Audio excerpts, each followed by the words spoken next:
You ever have one of those moments where your entire life flips in a single second? Yeah, mine happened on my birthday right after a text message that shattered everything I thought I knew about family, loyalty, and love.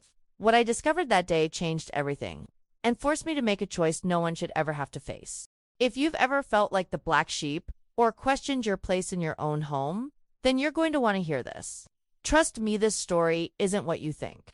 I never expected to wake up on my 22nd birthday and feel like the ground had dropped out from under me. No cake, no card, no hugs or celebration. Just a single vibration from my phone and a message that shattered everything. It was from my dad. Sold your laptop. Haley needed a new phone. Be grateful we feed you. I froze. My fingers trembled. I reread it 3 times, hoping it was some cruel mistake. The laptop he mentioned wasn't just some device. It was my laptop. I'd worked double shifts at the campus cafe and took on tutoring gigs just to save for it. That MacBook held my senior thesis, grad school applications, personal journals, and my entire digital life. I'd bought it myself. My parents had no right. And yet, without asking, without warning, they'd sold it like it was theirs to give away. The second message came less than a minute later, as if the first blow wasn't enough. Also, you'll pay Haley's tuition, $6,000, by Friday. I stared at the screen, stunned. Not only had they taken what was mine, they now demanded even more. More sacrifice, more silence, more of me. My heart pounded so hard I thought I'd pass out. Was this some kind of twisted joke? I responded with the only thing I could muster through the fog of shock and fury. No chance. His reply was instant. Then get out. You're cut off. And that was that. On my birthday, I was disowned. Not for something I did, but for daring to protect what was mine. For finally saying enough. I couldn't believe it. But deep down, maybe a part of me always saw this coming. I stared at the walls of my bedroom, the quiet pressing in like a scream. Everything I'd sacrificed, everything I'd held in. Just to keep the peace, it wasn't enough. It had never been enough. And now, suddenly, I was alone. But something inside me shifted. This wasn't just rejection. It was a line drawn in permanent ink. They wanted me gone. Fine. I was done begging to belong. My name is Emily Carter. I'm 22 years old. And up until that moment, I was just trying to survive my last semester at the University of North Carolina. I lived in Raleigh, in the same house I'd grown up in, surrounded by people who only noticed me when they needed something. My parents called it support. I called it obligation disguised as love. I worked 2 part-time jobs, one waitressing at a local diner and another tutoring underclassmen in English comp. Every dollar I saved was meant for my future. A future they said they supported, but only if it didn't interfere with Haley's. My younger sister was the golden child. She got the attention. She got the gifts. She got the grace. I got the responsibility. Don't get me wrong, I wasn't bitter growing up. Not at first. I thought that was just how families worked. Older kids helped out, parents made sacrifices. But over the years, it became painfully clear. The only one sacrificing was me. Haley failed out of 3 programs and crashed to cars. Each time, there was a bailout. Each time, I was expected to pick up the slack. That morning, when I saw that message, everything connected, every birthday forgotten, every promise broken, every year stronger, she's just younger excuse they'd ever thrown at me. They hadn't just taken my laptop, they had taken my voice over and over. Until I finally realized I didn't have to stay silent anymore. I didn't owe them my life. And maybe, if you're still watching this, you've felt something like that too. Maybe you've been the one who always held everything together.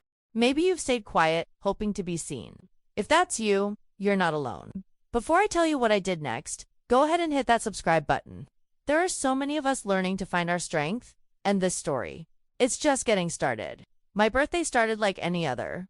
Alarm at 6:30, a quick shower, then down the stairs to the smell of burnt toast and old coffee. My mom, Debbie, sat at the kitchen counter, scrolling through her phone, her signature messy bun tilted like always. Morning, Em. Happy birthday, she mumbled, eyes never leaving the screen. No hug, no smile. Just words tossed in the air like confetti that never landed. I waited for something else. A card, a cupcake. We're proud of you. But nothing came. I told myself not to expect IT hadn't come in years. I poured my coffee in silence and watched her scroll through Facebook. That's when she said it. Don't forget you're taking Haley to her friend's place after work. I nodded. Of course I was. Even on my birthday, I was the driver. The silence in that kitchen felt familiar. It was the same silence I'd learned to fill with effort. Clean the dishes, cover the bills, make life easier for everyone else. My laptop sat in its case on the counter. I had this weird sense to grab it right away, almost like my gut knew something was off. I tucked it gently in my bag and left for work, eyes dry, heart heavy. The sunrise cafe was buzzing when I arrived. My coworker Heather surprised me with a birthday muffin, complete with a candle. Even Tom, the manager, handed me a $20 gift card and said, "You're one of the good ones, Emily. We see you." I nearly cried right there. That moment meant more than anything I'd ever gotten at home. For the first time that day, I felt seen. During my break, I sat out back behind the kitchen, letting the cold air hit my face. That's when the text came in. "Sold your laptop." My chest locked. It was like the wind got sucked out of my lungs. And just like that, I knew. I wasn't going back. I didn't know where I'd go or how I'd make it, but I wasn't going back. I stayed in that alley behind the diner for a long time, staring at the message like it might disappear if I blinked enough. But it was still there, cold, final, unforgiving. "Be grateful we feed you." Like I was a stray they let in out of pity. Like my hard work, my late nights, and every dollar I'd earned meant nothing compared to their twisted definition of generosity.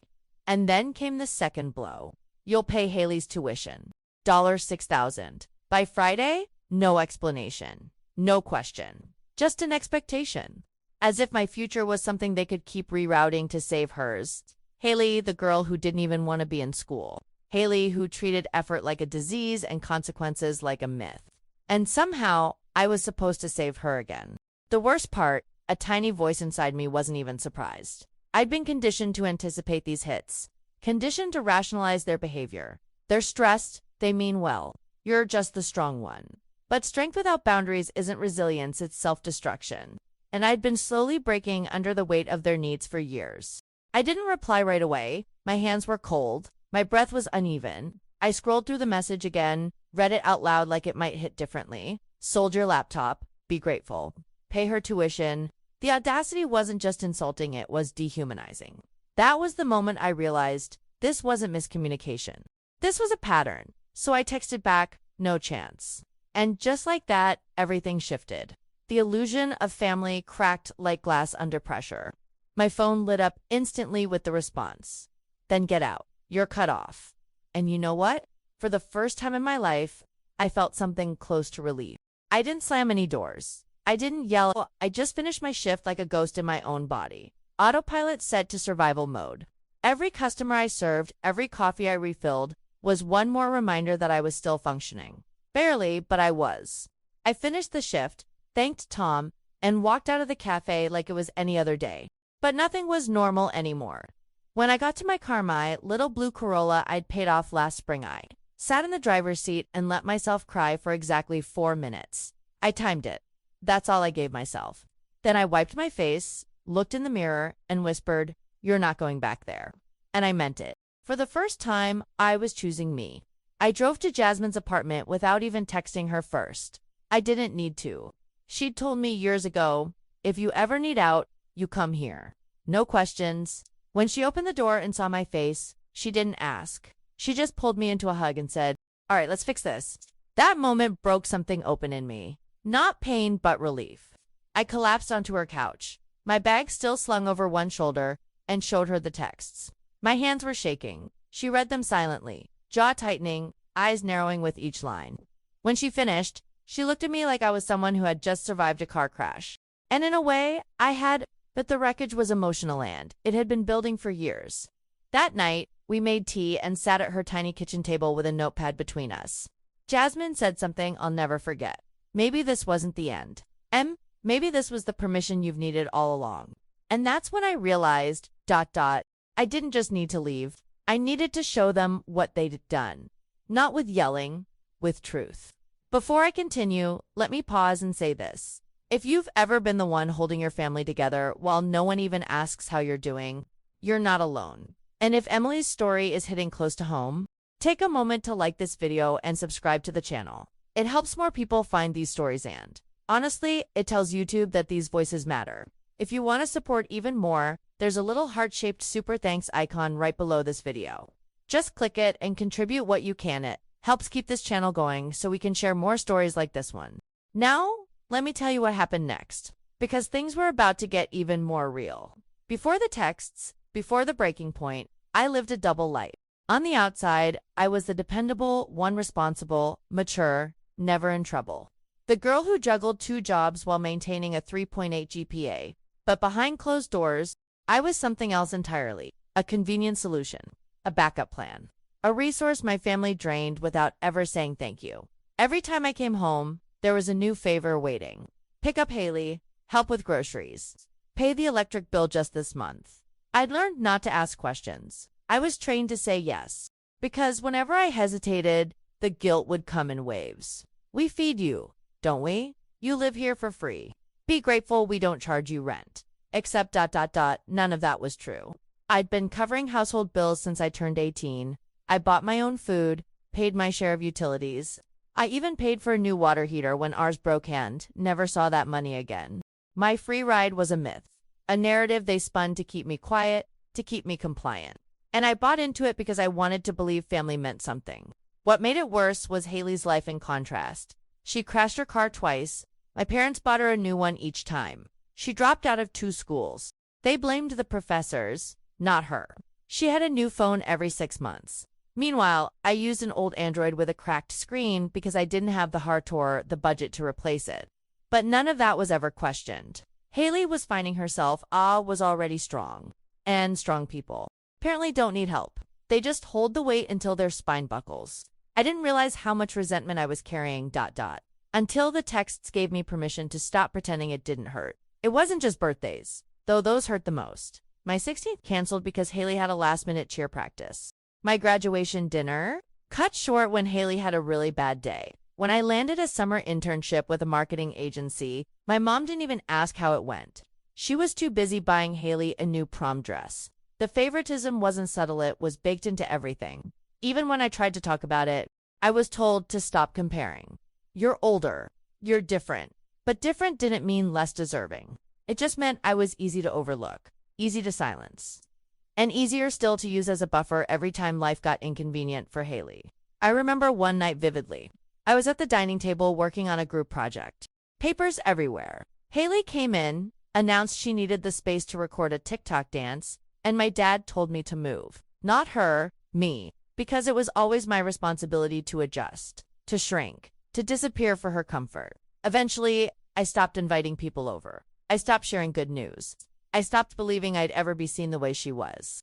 I started pouring all my energy into escaping saving for an apartment, planning my graduation, praying for a future that felt like my own. But when they sold my laptop, they didn't just steal a possession, they stole my escape route. I had spent years preparing to leave. And in a single day, they yanked away the one tool I needed to make that happen. It felt calculated, like they'd sensed I was slipping out of their grip and tightened the chains. But this time, I wasn't going to stay trapped. I was done playing the role they cast me in. When I was named valedictorian of my high school class, I thought maybe this would be the moment they'd finally see me. But during the ceremony, my mom pulled me aside before I got on stage, not to congratulate me, but to show me a photo. Haley had just been made junior varsity cheer captain. Isn't that cute? She said. That's what my success was to her, an afterthought. It happened again and again. When I was offered a scholarship to my parents barely reacted. Oh, that's nice. So you'll be moving out. Not pride, not celebration. Just a reminder that I was inconvenient. That even my independence had to be managed carefully, so Haley didn't feel left behind. I used to wonder if I was just overreacting. Maybe I was too sensitive. Maybe I expected too much. But when Jasmine started pointing out the patterns and I started writing them down, the picture became painfully clear. My parents hadn't just overlooked me. They'd built a system around Haley. And I was the fuel keeping it running. My scholarships, my paychecks, my silence, they all helped support a version of reality where Haley never had to struggle. And I did it willingly because I thought that's what good daughters did. But the thing is, good daughters deserve to be treated like people, not as a financial plan, not as emotional scaffolding for someone else's convenience. I didn't just want freedom. I wanted validation. Proof that I wasn't crazy for feeling what I'd felt for so long. That this pattern wasn't imagined, it was real. And I was finally ready to break it. Not with a fight, but with facts. To most people, it might have just been a laptop, a machine, something that could be replaced. But to me, it was freedom. That MacBook held my entire thesis, the one I'd been building for nearly 2 years. It had application essays, letters of recommendation, and the digital portfolio I needed for postgrad work. It was the bridge between me and the next chapter of my life.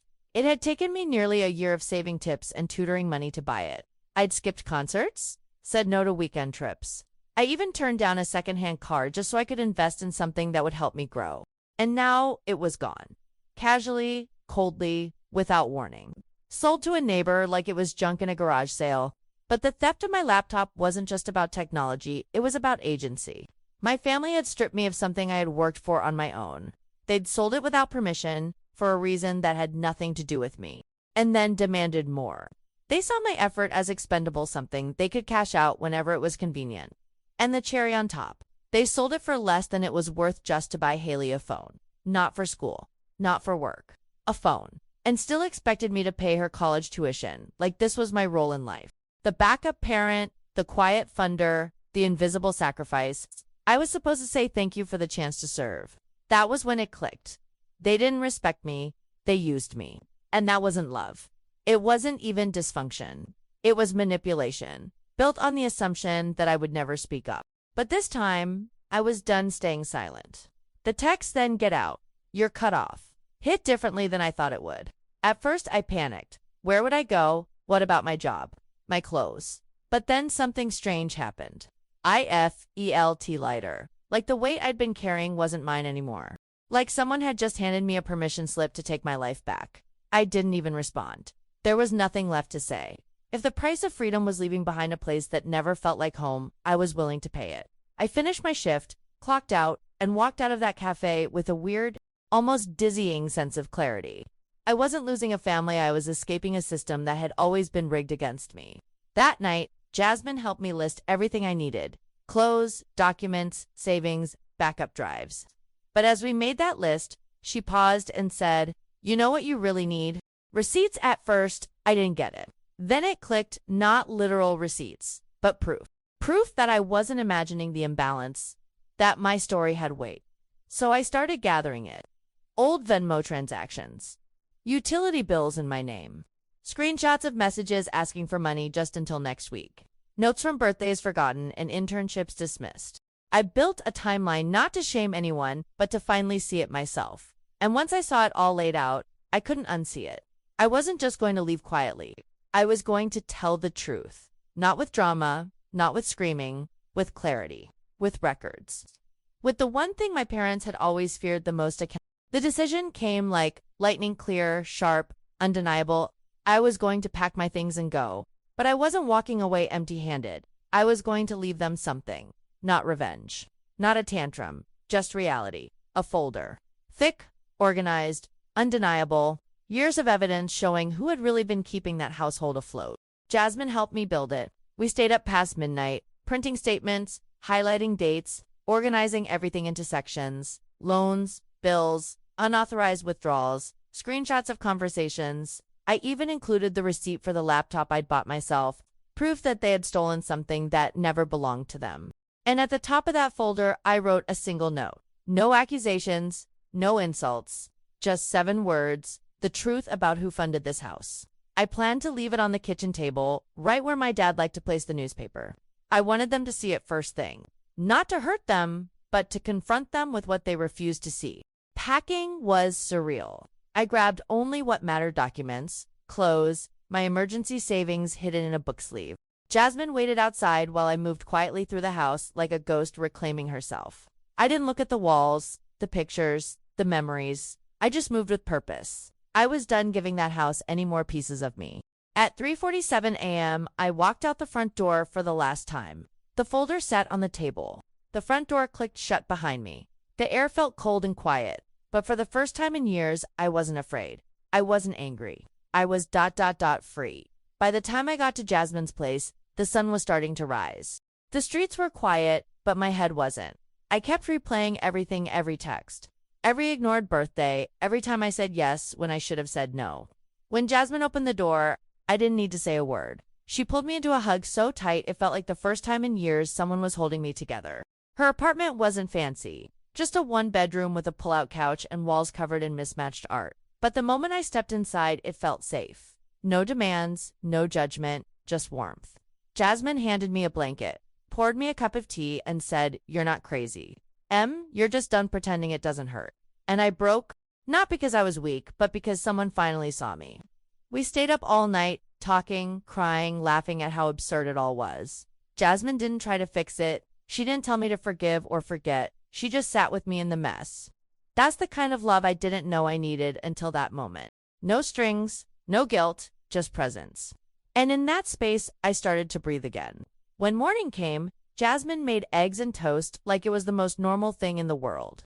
"You're staying here until we figure things out," she said. No hesitation. No deadline. Just certainty. That kindness cracked something open in me.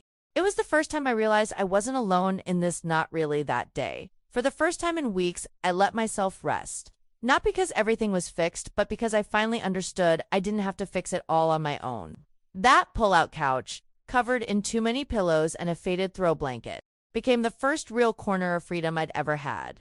The next evening, we started piecing the timeline together. Jasmine opened her laptop, and I pulled out the pile of documents I'd gathered over the years without even realizing why I kept them. Bank statements, rent receipts, screenshots of texts. I hadn't saved them to make a case back then. I'd saved them because something inside me knew. As we laid everything out, a pattern became impossible to ignore. It wasn't a few isolated moments. It was a structure, a system, a culture built inside my home, with me at the base, holding it up. Every time they said just this once, it was actually part of something larger. A cycle of emotional and financial control. Jasmine was ruthless in the best way. "This is theft," she said, pointing to a $700 transfer from my account I hadn't authorized. "This is manipulation. This is economic abuse." I stared at the word abuse. It felt too big, too heavy, but she wasn't wrong. When love comes with strings, when safety comes with a bill, when silence is the cost of survival, that's not love at all. It was validating and terrifying all at once. I'd spent so many years gaslighting myself, telling myself I was overreacting, that it was normal, that all families have problems. But this wasn't just dysfunction. It was harm, calculated or not. It had shaped me, and now I had a choice: stay small or rise. I chose rise. That night, I made a list not of tasks, but of truths. Things I'd stopped saying out loud. My time matters. My effort matters. I'm allowed to say no. I'm allowed to leave. And most importantly, I deserve peace. It wasn't just a mantra, it was a promise.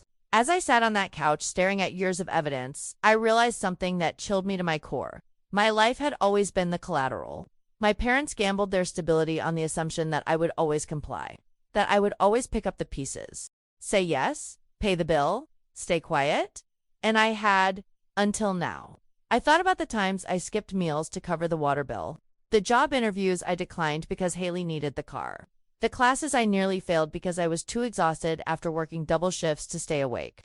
Every moment I thought I was being helpful had come at the cost of my own well-being, and they'd never once asked if I was okay. What hurt most wasn't the money.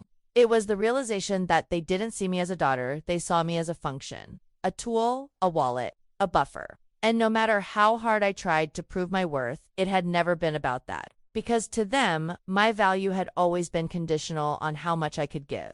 That truth sat heavy in my chest. But it also gave me clarity. I couldn't change them. I couldn't rewrite the past. But I could decide what happened next. I could choose who had access to me, who got my time, who got to sit at my table literally and figuratively.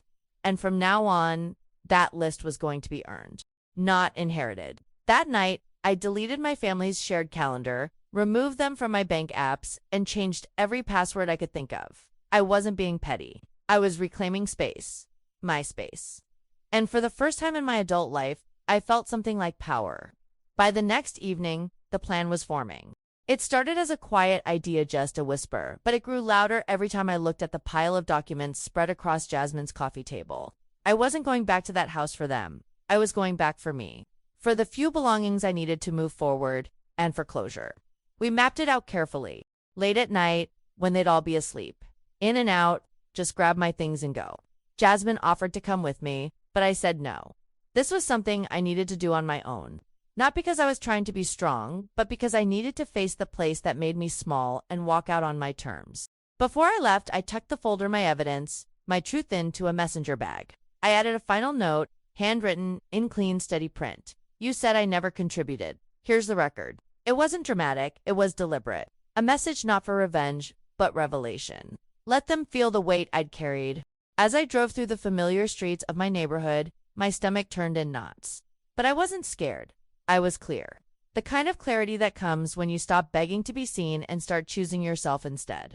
I parked 2 houses down, turned off the headlights, and walked toward the door I'd walked through 1,000 times before, only this time. I was walking out, the house was dark, still eerily quiet. I used my old key, stepped inside, and let the door click shut behind me. I didn't hesitate. I went straight upstairs, straight to my room, if it could still be called that, and what I saw there sent a rush of cold through my spine. The light was on.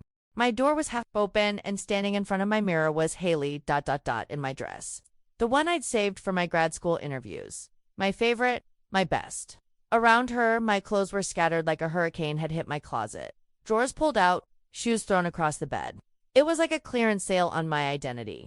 She turned when she saw me, but didn't even flinch. "Oh, it's you." That's all she said. No apology, no explanation. Just a shrug. Like my being thrown out meant open season on everything I owned. Mom said I could take what I want. You don't need this stuff now. Anyway, I felt the rage rise, but I kept my voice calm. That doesn't mean it's yours, I said. Steady? You don't get to wear my life like a costume. Haley rolled her eyes and turned back to the mirror, admiring herself in the reflection. It was so casual, so detached. Like I wasn't a person with memories, boundaries, value. Just a pile of things she could sort through for her convenience. I didn't argue. I didn't yell. I just moved.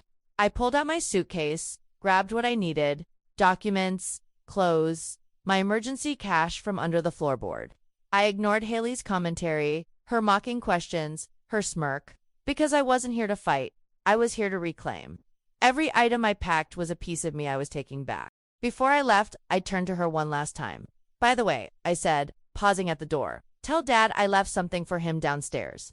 Her face shifted, confusion and curiosity flickering in her eyes. I didn't wait for her response. I just walked downstairs, placed the folder on the kitchen table, and left. There it sat, centered, unmissable, my folder. Years of receipts, withdrawals, unpaid loans, and annotated proof of everything I'd done to hold that house together.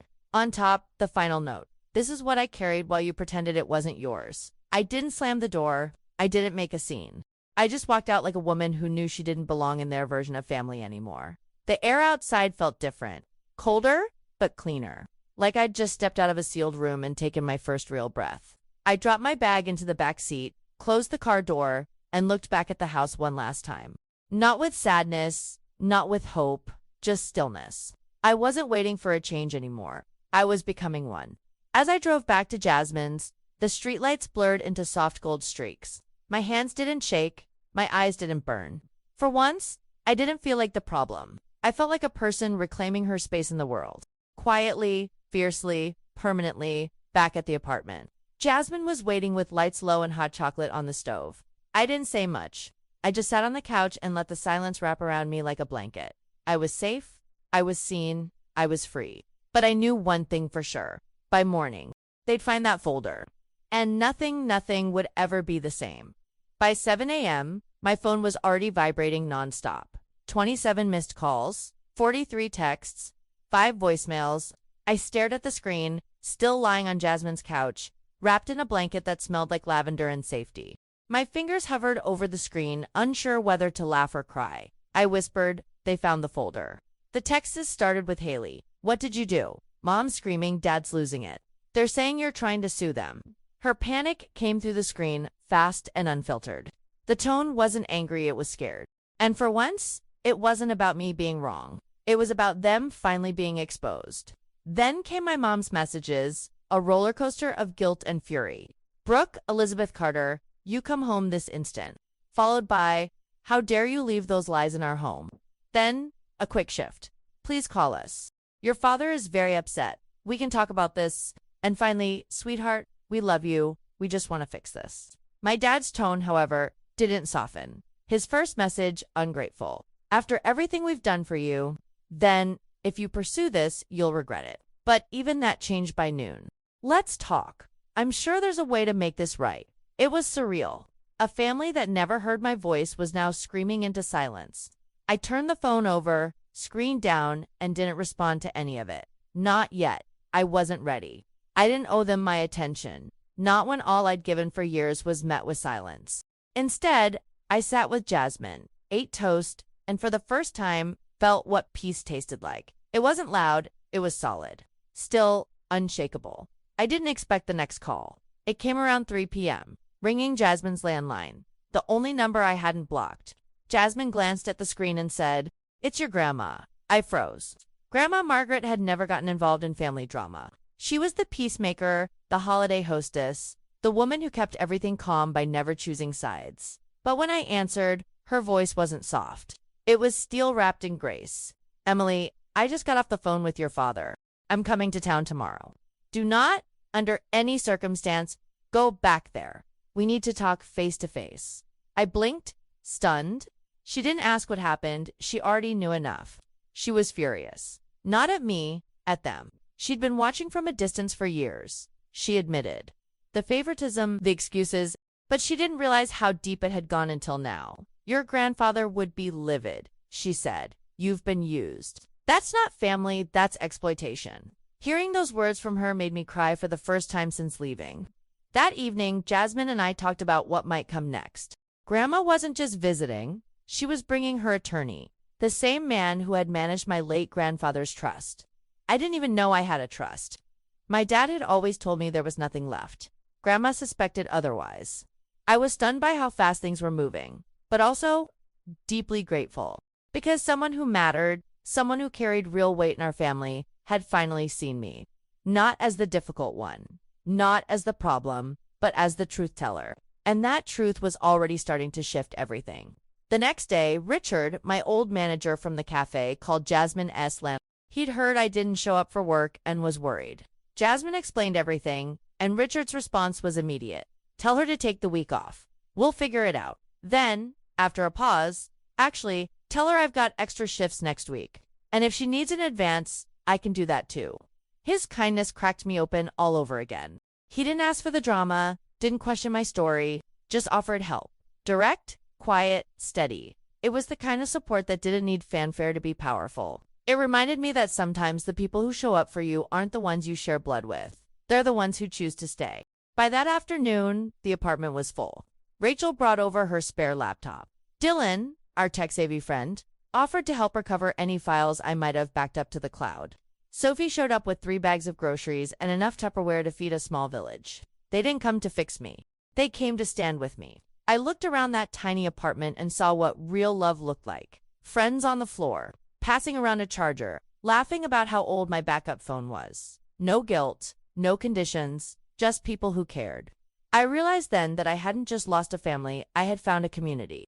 And as we sat eating microwave mac and cheese off mismatched plates, I felt something rise in my chest, not pain, not anger. Hope, because the story I was writing now didn't belong to them anymore. It belonged to me.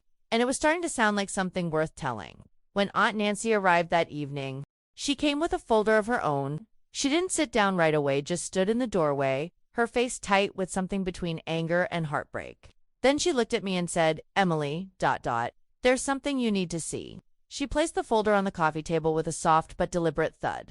Inside was my missing history. She explained that when I was born, my grandfather had set up a trust fund for both Haley and me. Equal amounts, equal opportunity. But while Haley had been allowed to access hers, I'd been told there was no money left. Nancy had discovered that wasn't true. The account existed, my name was still on it, and the only reason I hadn't seen a penny was my dad, apparently. Ron had convinced the trustees that I wasn't responsible enough to handle my own money, that I'd waste it, that I wasn't ready. And with his role as executor, he'd quietly rerouted funds meant for me to cover household expenses and bailouts for Haley, all while telling me I needed to work harder and earn everything I had. I felt numb, furious, vindicated, sick, all at once. This wasn't just about favoritism, this was fraud. And it was calculated, planned, a long con designed to keep me compliant while they drained my future right out from under me. The worst part, I believed them. I really thought I was just unlucky, just struggling like every other broke college student. Nancy wasn't done.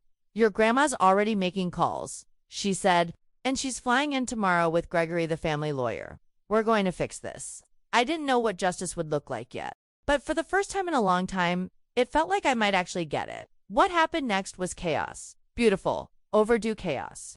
Grandma Margaret arrived the following morning and marched straight to my parents' house. Not to make peace, not to smooth things over, but to confront. She brought the lawyer with her and demanded a full accounting of every dollar tied to the trusts. She didn't raise her voice, she didn't need to. Her presence was power. I heard from Logan, my cousin, and Nancy's son that the entire family was buzzing. Uncle Ron was trying to do damage control, but no one was buying it anymore. The folder I'd left behind had lit a fuse. People were finally connecting the dots. Years of whispers were turning into conversations. Truths that had been buried under politeness were now exploding into light. Haley, apparently, was spiraling. She'd read the documents I'd left and confronted our parents. She wasn't just upset about the trust fund, she was crushed, betrayed. She'd been told I was taken care of, that I wanted to help. She never realized she was walking through doors that had been opened with my sacrifice. Mom, of course, tried to play the victim, crying to relatives, spinning different versions of the story to different people, but they didn't match up. And for once, no one was covering for her. My dad, stubborn as ever, denied everything, but the paper trail didn't care about denial, it just told the truth. Black ink on white paper. It felt like everything they'd built, the control, the lies, the fragile image of a happy family, was finally collapsing. And all I'd had to do was stop playing along. I spent the next few days preparing, not just emotionally, but legally. Chloe Jenkins, a financial advisor Grandma trusted, helped me secure everything. We opened new accounts, froze access to the old ones, and began the process of reclaiming control over my trust. I'd never felt so overwhelmed or so determined. We also drafted an official notice of financial misconduct to be delivered to my parents. Not a lawsuit, but a warning. One that made it clear I was done being silent.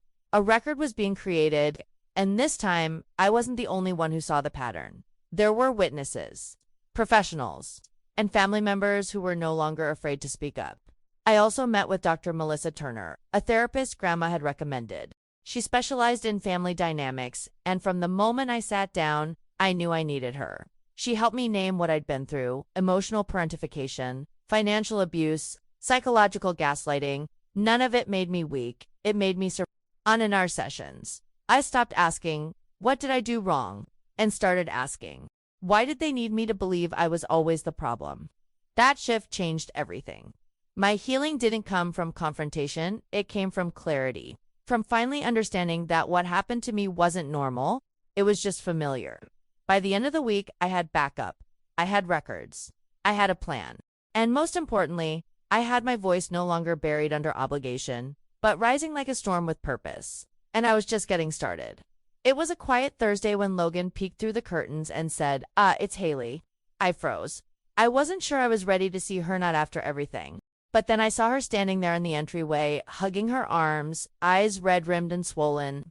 This wasn't the Haley I knew, the one with the smirk and the entitlement. This was someone cracked open. I opened the door slowly. She didn't rush in. She just looked at me and said, "Can we talk?" Her voice was small, like she wasn't sure she had the right to ask. I nodded and stepped aside. We sat across from each other at Aunt Nancy's kitchen table, both of us awkward, like strangers who once shared a home but forgot how to be sisters. "I didn't know," she said first, "about the bills, about the money, about what they told the trust fund people." Her hands were shaking. I didn't respond right away. I just let her speak. And for the first time, she did without defensiveness, without the need to be right. Just a flood of truths I never thought I'd hear. She admitted she always thought I was just naturally independent, that I didn't want help. Our parents had painted me as the strong one who didn't need anything. Meanwhile, they told her she had to succeed, no matter the cost, and that I was happy to support her along the way. "I thought I was just lucky," she whispered. "I didn't realize I was privileged." I didn't say I forgave her, not yet, but I saw her. Maybe for the first time. Not as the golden child, not as the rival, but as another girl in the house who was also being controlled, just in a different way. That day, we didn't rebuild everything, but we cracked open the door, and for now, that was enough. 20 minutes after Haley left, I heard the tires. A car pulled up in front of the house and parked too fast. I didn't even need to look to know who it was. My parents, they'd followed her probably hoping to corner me. I looked out the window and saw my dad storming up the walkway, my mom trailing behind, trying to keep up. My body tensed. Aunt Nancy stepped in before they reached the porch. She opened the door and met them head, her posture unshakable. I couldn't hear every word, but I caught enough. You're trespassing. She doesn't want to see you. Leave, or I call the police. My dad's voice rose. She's manipulating everyone. She's tearing this family apart.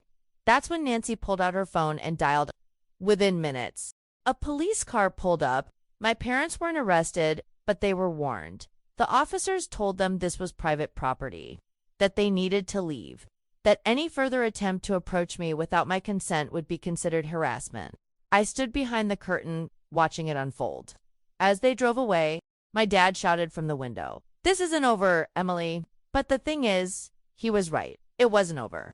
But not for the reasons he thought. It wasn't over because for the first time, the truth had weight. And it was moving forward with or without their permission. When the car turned the corner and vanished from view, I didn't feel scared, I felt still, like a storm had passed. And the damage was visible, but so was the clearing. My world was no longer quiet because I was silenced. It was quiet because I had survived the noise. Later that day, Gregory, the family attorney, delivered official notice. An emergency hearing had been scheduled to review the management of the trust funds. My parents were being summoned, and this time, they couldn't twist the facts or hide behind parental authority. The evidence was organized, clear, and backed by legal teeth. It was more than just money now. It was accountability. Years of manipulation documented.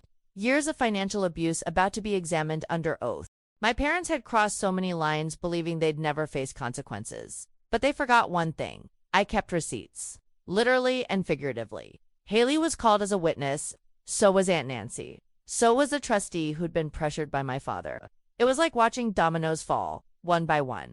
Each truth toppling the myth of my parents' sacrifice and hard work. What emerged wasn't a misunderstanding. It was a pattern of control masked as love. But the real shift wasn't in the courtroom. It was in me. I was no longer trying to prove I was worthy. I knew I was. I wasn't fighting for space in their lives anymore. I was building one that didn't depend on their approval. And that freedom, that realization, it was worth more than every dollar I'd lost. As we prepared for the hearing, I looked around at the people supporting me: Nancy, Grandma, Margaret, Jasmine, even Haley in her own quiet way. And I realized I was no longer trying to hold a broken family together.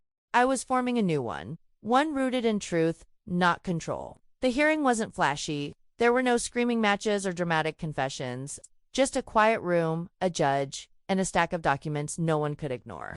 My parents sat at the table across from me, their posture stiff, their eyes everywhere except mine. I didn't need their gaze. I wasn't there for closure. I was there for justice. Gregory laid everything out with calm precision. Unauthorized withdrawals, manipulated trust paperwork, fabricated statements. Then came the testimonies. Nancy, composed and fearless. Haley, shaky but honest. Even the trustee admitted he'd been pressured into silence. Every thread they had pulled to hold the story together was now unraveling publicly. My father tried to speak, blamed stress, blamed me. She's always been difficult. She resents her sister. She's twisting everything. The judge didn't blink. Just leaned forward and asked, "And the documentation of the account transfers is she twisting those too?" My father sat down. My mother cried quietly beside him. When it was my turn to speak, I didn't offer a dramatic monologue. I simply read a list. How many bills I'd paid, how much money they'd borrowed and never returned, how much they stole when they sold my laptop without consent. I ended with one sentence. This isn't revenge. This is a record. The judge ruled that my parents were to be removed as trustees, effective immediately. A new financial manager would oversee the remaining assets. Restitution was ordered, gradual but mandatory. And while the details were sealed from public release, the message was clear. What they did wasn't just wrong. It was unlawful. After the hearing, Haley asked if we could grab coffee, just the two of us. I wasn't sure how I felt about that, but something in her demeanor told me this wasn't performative. It was real. So we met at a small cafe 2 blocks from Nancy's, sitting across from each other like strangers, learning to speak the same language again. "I've applied to go back to school," she said, "for early childhood education." I blinked. That's what I actually wanted all along. Not pre-law, not business, just kids. Classrooms. Something real. Her voice was steady but raw. I saw something in her I hadn't seen before. Agency, direction, maybe even purpose. She told me she'd started working part-time as a teaching assistant, that she was learning how to live on her own, that she'd started therapy, too. And then she pulled a folded envelope from her purse and slid it across the table. Inside, a check for $6,000. It's not from them, she said. It's from me, my savings. I wanted to pay you back. For the tuition, Dad said was your job. I didn't take the check right away. I let it sit between us. It wasn't about the money, it was about the shift, the effort, the choice to repair rather than pretend. This doesn't fix everything, I said. I know, she replied, but I want to start showing up differently, like a sister, if you'll let me. That moment didn't erase the years of imbalance, but it cracked something open. And sometimes that's how healing begins, not with a big apology, but with a real one. I didn't know where our relationship would go from there, but for the first time, I was willing to find out. The weeks that followed were quieter, not empty, just peaceful. I moved into a small studio apartment downtown, courtesy of a family discount from Grandma Margaret, who owned the building. It wasn't flashy, but it was mine. Every piece of furniture, every plant on the windowsill, every dollar spent, it all represented freedom earned. Callahan Marketing, the firm Jasmine connected me with, offered me a part-time position with full-time potential after graduation. The pay was better, the team respectful, and for once, I was valued without being drained. They didn't see me as a fixer, they saw me as a builder. And I was ready to build. Ben, my neighbor across the hall, introduced himself one morning while I was struggling to carry groceries. He offered to help, we exchanged numbers, and a friendship began. It wasn't fast, it wasn't fireworks, it was steady. Real, no strings. The way love should start when you've spent years learning what it shouldn't be. One afternoon, a small box arrived at my door. Inside, my old laptop. A note from Grandma Margaret explained that she had reimbursed Walter, the neighbor who'd bought it, and he'd been kind enough to return it. Miraculously, most of my files had been recovered. As I opened it and saw my thesis draft intact, I felt something in my chest unclench. I wasn't starting over. I was continuing, this time on my own terms. And that made all the difference. Because healing isn't about going back, it's about moving forward with everything you've learned. And I was finally ready to write the next chapter. A few months after the hearing, I hosted a small dinner in my apartment. Nothing fancy, just pasta, garlic bread, and too many folding chairs. Jasmine brought wine. Nancy made her famous pecan pie.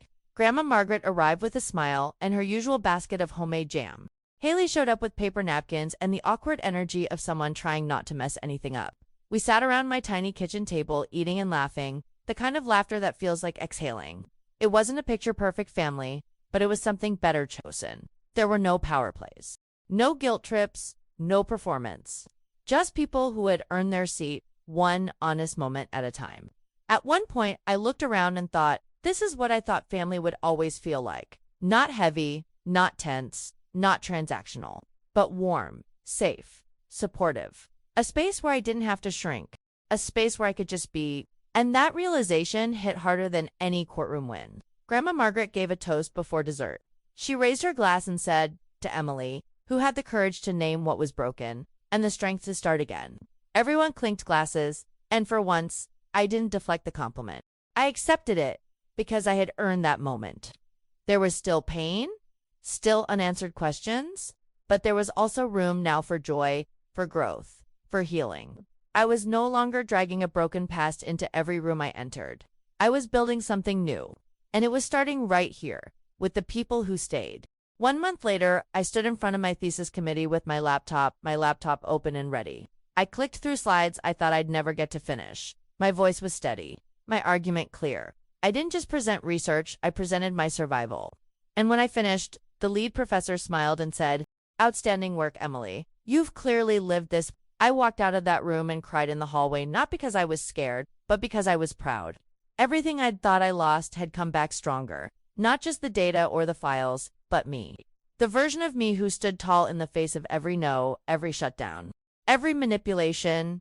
That girl didn't just survive, she thrived. Callahan Marketing offered me a full-time role the day after graduation. Benefits, growth track, a seat at the table. The offer letter arrived on the same day as a handwritten note from Grandma. "Your grandfather would be so proud of the woman you've become." I read it 3 times, then pinned it to my bulletin board like a badge of honor. Haley and I kept talking. Slowly, carefully. We didn't try to force anything, but over time we found a rhythm. She sent me photos from her classes. I texted her job interview tips.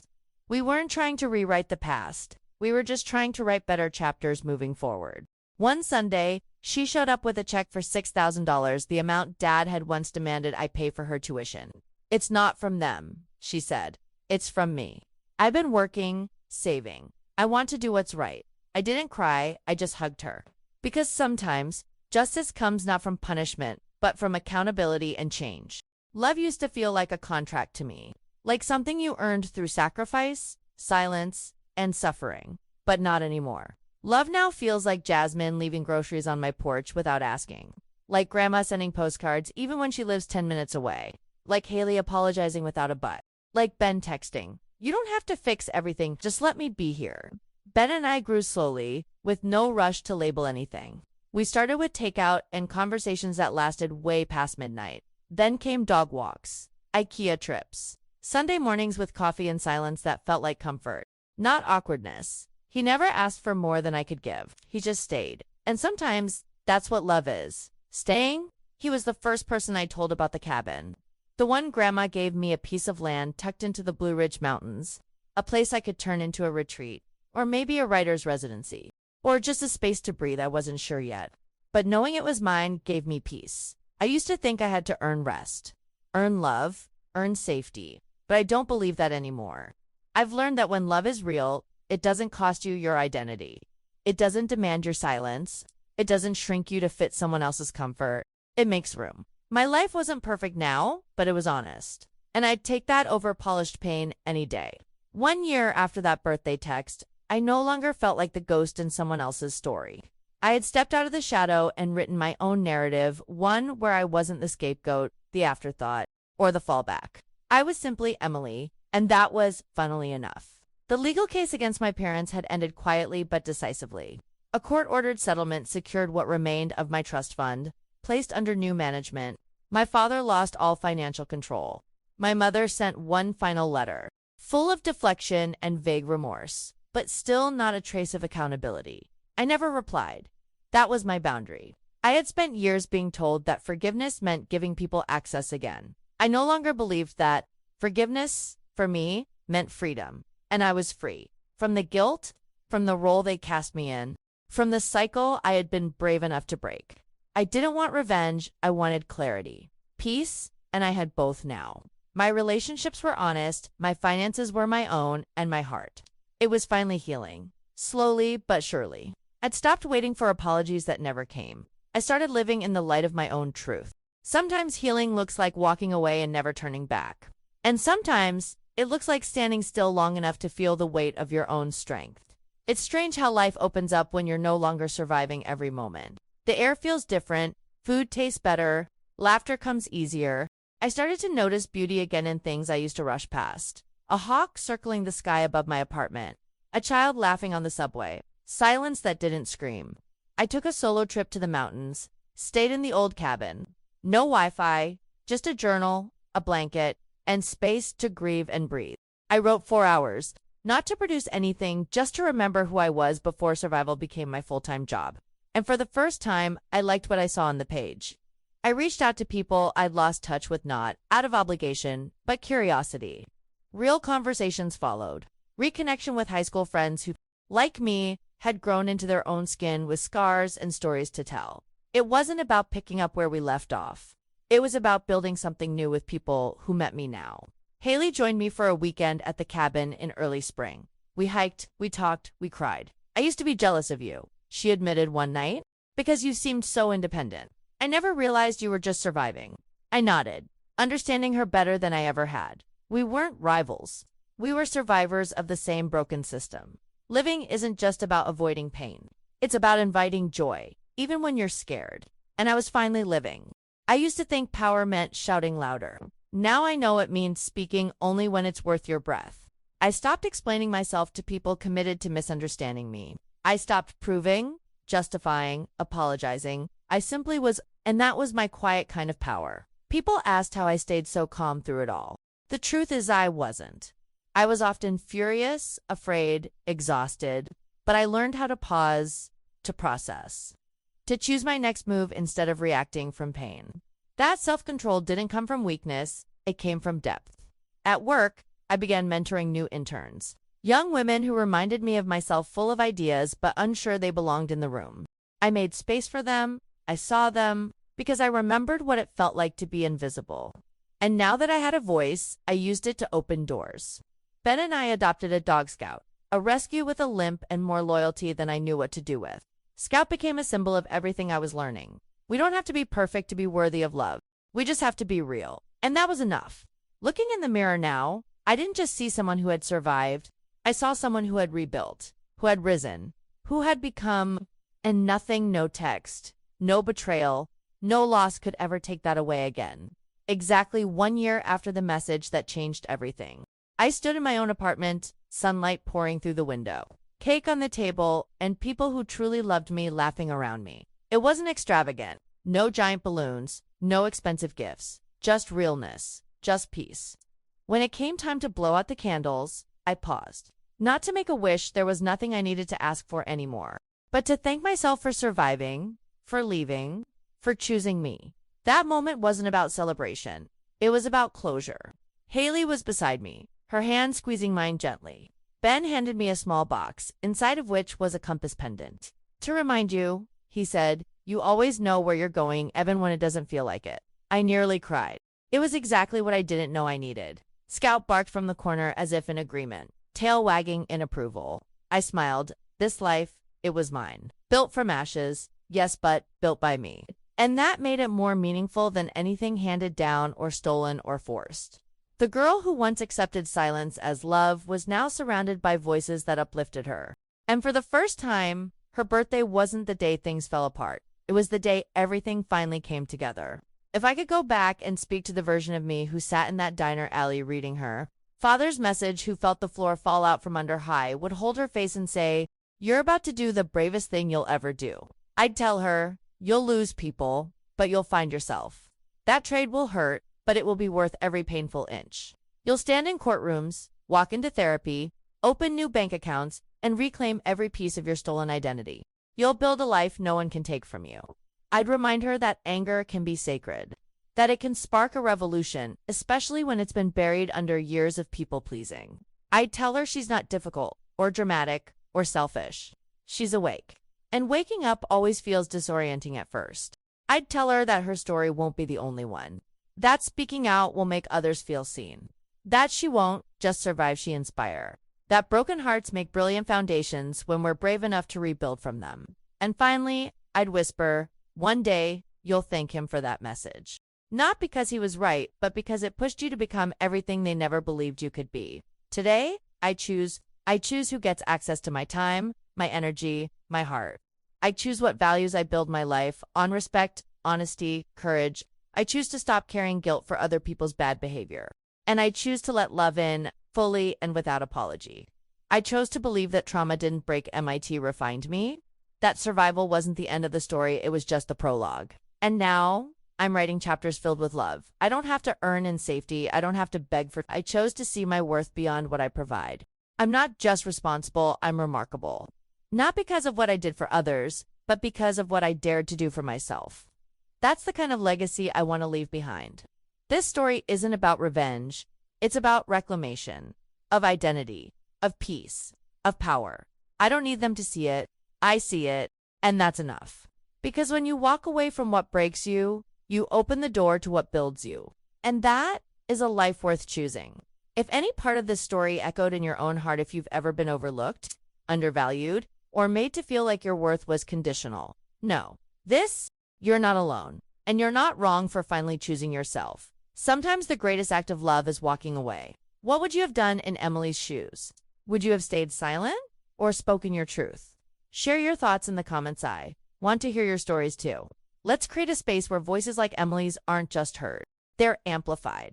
If this story moved you, please give it a like and subscribe for more stories about resilience, healing, and the courage to start again. Your support helps bring these voices to light.